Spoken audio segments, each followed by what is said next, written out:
Expedientes secretos. 1. Para octubre de 1985, Augusto Pinochet se sentía acorralado. A pesar de sus intentos con el gobierno de Ronald Reagan, el Congreso de los Estados Unidos lo tenía en la mira. Desde la enmienda de Ted Kennedy en 1978 que no se advertía tal abandono.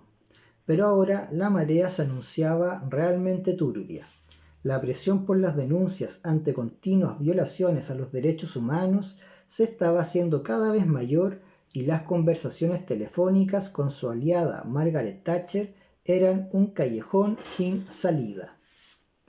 La Dama de Hierro le había recomendado dejar el poder y entregarlo a los civiles, antes de que toda la presión internacional cayera sobre él, su familia y colaboradores.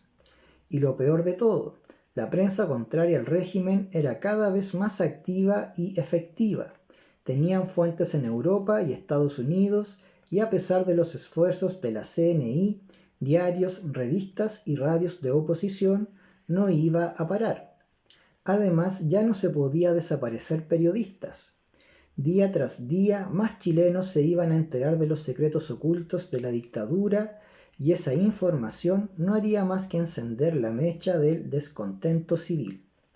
Las protestas no cedían desde 1983.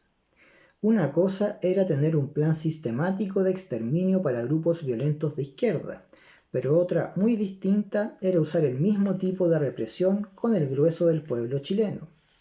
El país estaba estallando, pronto iban a ir por su cabeza y ni el tanque más poderoso del arsenal iba a poder protegerlo de la ola que se avecinaba.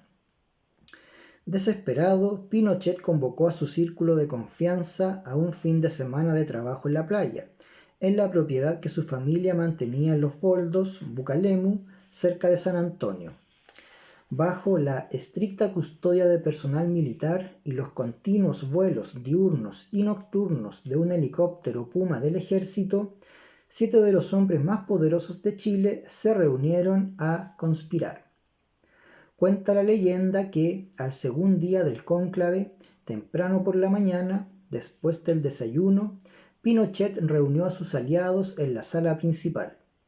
Uno de los ministros del régimen, un hombre delgado y alto, que usaba anteojos de marco redondo y a quien la prensa apodaba Clark Kent por su parecido con el personaje de cómics, estaba sentado en un rincón junto a una mesa de arrimo sobre el cual había varias revistas y libros. Mientras uno de sus colegas hablaba de estrategias comunicaciones para distraer a la opinión pública y de alinearse con los medios leales al régimen, Clark Kent cogió uno de los libros de la mesita.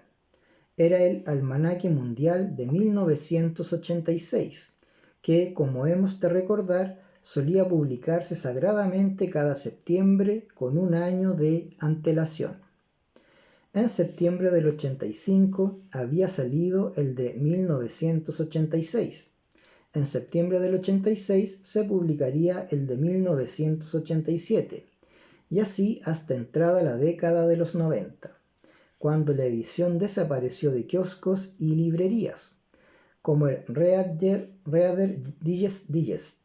El almanaque mundial era una tradición obligada en los hogares de clase media y acomodada de los chilenos del siglo pasado.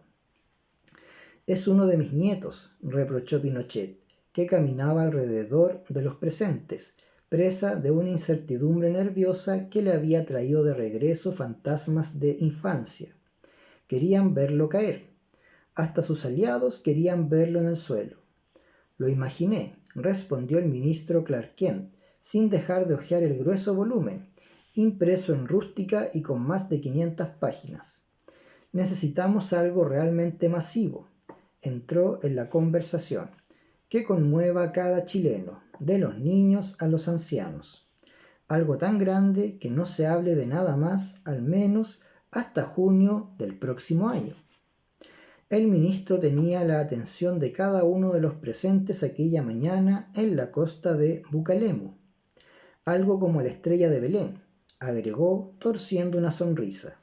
«¿Cómo qué?», preguntó Pinochet, confundido. Lo que acaba de escuchar, Su Excelencia, la estrella de Belén. El astro sobrenatural que iluminó el nacimiento de Cristo iluminará el cielo del gobierno de Augusto Pinochet como una bendición a su mandato. Y dicho, el ministro mostró el libro que tenía en sus manos.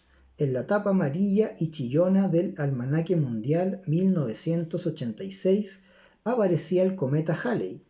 Por supuesto, la recreación anterior es imaginaria, pero la situación sí ocurrió. Pinochet sentía una especial inclinación por lo sobrenatural, cuenta el periodista y escritor Carlos Basso, autor de los imprescindibles La CIA en Chile y Chile Top Secret. No es secreto que consultaba con frecuencia el tarot, volvía a acostarse si se levantaba con el pie izquierdo y conversaba con un par de brujas que le aconsejaban qué hacer y cada movimiento. En distintas fuentes se mencionan hasta 3 mujeres que hacían las veces de adivinas, incluyendo a una muy famosa, la alcaldesa de Puerto Cisnes, pero es un tema que está abierto y que nadie ha profundizado, y que da para mucho. Por supuesto, también hay detalles escabrosos, como el supuesto terror que sentía hacia el fantasma de Allende, que decían y dicen pena en el Palacio de la Moneda. Pinochet, como muchos otros dictadores, era un sujeto supersticioso, y de eso da cuenta, por ejemplo, su obstinación en ver la figura de la Virgen María tallada a balazos en uno de los vidrios de su Mercedes blindado, luego del atentado del Cajón del Maipo en 1986. Y ovnis, entiendo que era bastante crédulo ante el fenómeno. Se interesó en que las Fuerzas Armadas investigaran al respecto, pero lo más importante, diría yo, es el uso que hizo de toda clase de fenómenos aéreos para distraer a la opinión pública. El cometa Halley, la Virgen de Villa Alemana, pauta de medios sobre ovnis todas las semanas y quizás el más relevante de todos, el caso de Cabo Valdés. Ocurrido el 25 de abril 1977 en La Pampa, Yuscuma, cerca de Putre, el caso del Cabo Valdés es uno de los incidentes ufológicos más impactantes y controvertidos. Un encuentro cercano del tercer tipo protagonizado por una patrulla del ejército, con rapto de un suboficial y manipulación del espacio-tiempo en lo que parece un guión perfecto de ciencia ficción clase B.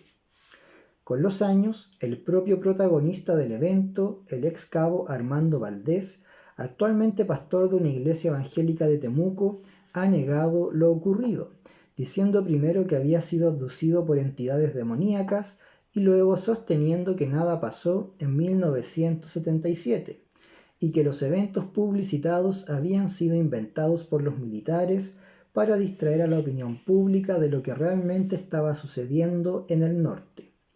Por un lado, conflictos fronterizos y por otro, crímenes de lesa humanidad contra opositores a la dictadura.